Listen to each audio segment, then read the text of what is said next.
ನನ್ನೆಲ್ಲ ಪ್ರೀತಿಯ ಯೂಟ್ಯೂಬ್ ಬಂಧು ಮಿತ್ರರಿಗೆ ನಿಮ್ಮ ಪ್ರೀತಿಯ ಲೀನಾ ಮಾಡುವ ನಮಸ್ಕಾರಗಳು. ನಿಮ್ಮೆಲ್ಲರಿಗೂ ನನ್ನ ವ್ಲಾಗ್ ವಿಡಿಯೋಗೆ ಸ್ವಾಗತ. ಹೇಗಿದ್ದೀರಾ? ಎಲ್ಲರೂ ಚೆನ್ನಾಗಿದ್ದೀರಾ ಅಂದ್ಕೊಳ್ತೇನೆ. ಇವತ್ತು ನೀರು ಬಿಟ್ಟಿದ್ರು. ನೀರು ಬಿಟ್ಟಿದ್ದ ದಿವಸ ಅಂತೂ ಕೇಳಬೇಡಿ, ಫುಲ್ಲು ಬ್ಯುಸಿಯಾಗಿರ್ತಾರೆ ಎಲ್ಲ ಹೆಣ್ಮಕ್ಳು.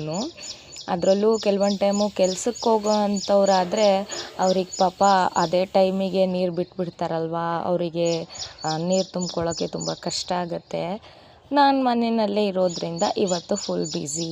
ಫಸ್ಟು ನೀರು ಬಿಟ್ಟಿದ್ದೆ ಮೊದಲು ಮಾಡಿದ ಕೆಲಸ, ನಮ್ಮ ಅಂಗಳಕ್ಕೆ ನೀರು ಹಾಕ್ಕೊಂಡೆ. ಇದು ಬಂದು ಅಂಗಳ ಅಂತ ಹೇಳೋಕ್ಕಾಗಲ್ಲ, ರೋಡೇನೆ.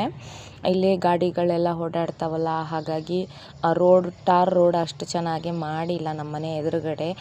ಮತ್ತು ಮಳೆ ಬಂದಾಗ ಎಲ್ಲ ಮರಳು ನಮ್ಮನೆ ಬಾಗಿಲಲ್ಲೇ ಬಂದು ನಿಲ್ಲುತ್ತೆ, ಹಾಗಾಗಿ ಮಳ್ಳಾಗಿರುತ್ತೆ. ಹಾಗಾಗಿ ಮೊದಲು ಎಲ್ಲ ಕಡೆ ನೀರು ಹಾಕ್ಕೊಂಡು ರಂಗೋಲಿ ಹಾಕ್ಕೊಂಡೆ.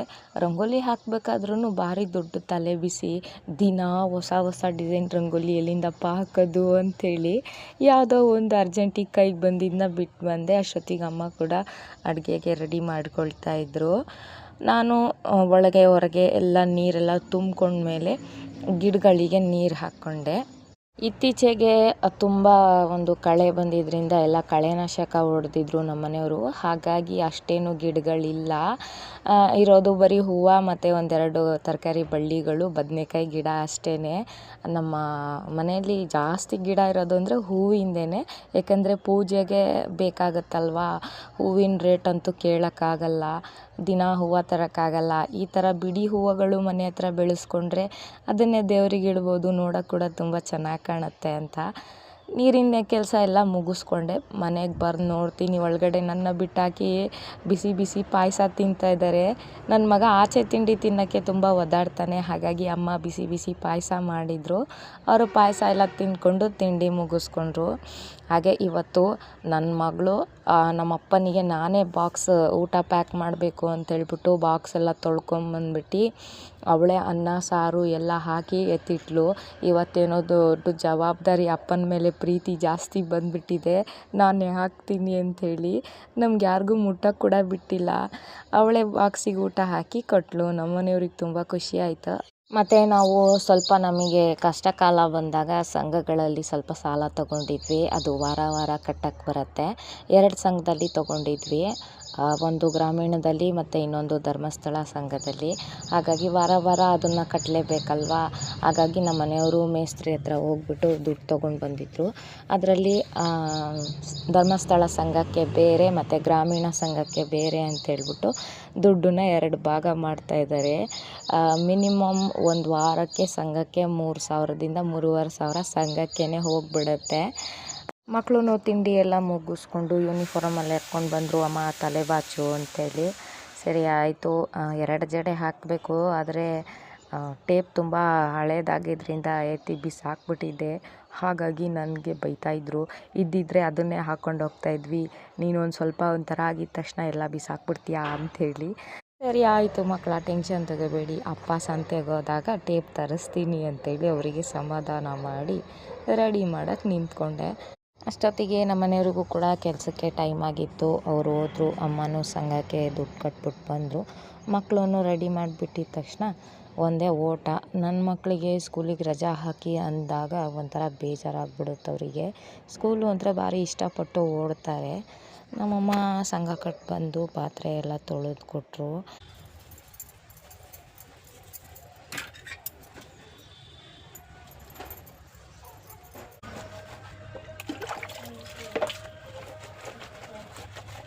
ನೀರು ಬಿಟ್ಟಾಗ ಅದನ್ನು ತುಂಬ್ಕೊಳ್ಳೋಕ್ಕೆ ಸರಿಯಾಗಿದ್ದಂಥ ವ್ಯವಸ್ಥೆ ನಮಗಿಲ್ಲ. ಇದೊಂದು ಸಣ್ಣ ತೊಟ್ಟಿ ಇದೆ, ಇದು ಬಟ್ಟೆ ತೊಳೆಯೋಕ್ಕೆ ಅಂತಲೇ ಸ್ಪೆಷಲ್ಲಾಗಿದೆ ತೊಟ್ಟಿ, ಬಟ್ಟೆ ಒಗೆಯೋ ಕಲ್ಲು ಪಕ್ಕನೇ. ಅದು ಬಿಟ್ಟರೆ ಒಂದು ಡ್ರಮ್ಮು, ಒಂದು 4-5 ಬಕೆಟ್ಗಳಿದ್ದಾವೆ.